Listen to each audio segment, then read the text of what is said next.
ပဇွန်ဘောလုံးကျော်မှုတ်စနီးနဲ့ကျွရအောင်ကျော်တဲ့နီးဒီနေ့မြောက်ပြင်မယ်ဗျပထမဆုံးအခွန်းသွားထားတဲ့ပဇွန်လေးကိုစက်သားမုံနဲ့ငယ်ထည့်ပြီးရတာနေထားမယ်ကျုပ်ကတော့အကာနဲ့ခွဲပြီးတော့အကာကိုပဲသုံးမယ်ဗျအမုံတော်ကတော့အာလူမုတ်9စွန်းဂျုံမုတ်3စွန်းထည့်မယ်ဗျဗီဒီယိုနောက်ပိုင်းမှာဘလို့ကြော်ရမလဲပြထားလို့အဆုံးထိကြည့်ပေးပါဗျအန်ကီပေါင်တာတစ်စွန်းနဲ့ပြောင်းမှုမုတ်2စွန်းမှထည့်ပြီးတော့အရသာအတွက်ကိုတော့ငရုတ်ကောင်းတဲ့စားအနေငယ်ပဲထည့်ပေးမယ်ဗျအချုံမုတ်သုံးနဲ့ဆိုရင်ချုံမုတ်နဲ့ငယ်ပါထည့်ပေးလို့ရပါတယ်ဗျဟင်းချက်စီကိုတော့100ဂရမ်ထည့်ပြီးရေကိုတော့50ဂရမ်ခန့်ထည့်ပေးမယ်ဗျာ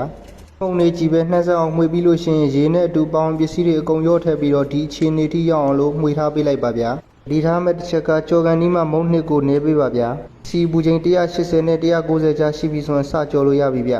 ကျွန်တော်ကြော်ပြထားသလိုပဲပဇွန်ကိုလက်နဲ့ခဏတာကိုင်းပြီးမှစီတဲကိုလွှတ်ချပေးပါဗျာအယောင်လေးတွေရဲလာလို့ရှိရင်ဆယ်ပေးထားမယ်ဗျအကုန်လုံးတအိုးစာပြည့်ပြီဆိုမှနောက်တစ်ချိန်ပြန်ကြော်ပေးမယ်ဗျာဒီလိုနှစ်ခါကြောပြီးတာပဇွန်ကိုကြာလေးကျွရွစေတယ်ဗျနောက်တစ်ချိန်ကြောတဲ့ချိန်မှာစီပူပူထဲမှာ10မိနစ်ခွဲလောက်ပဲကြောပေးရမယ်နော်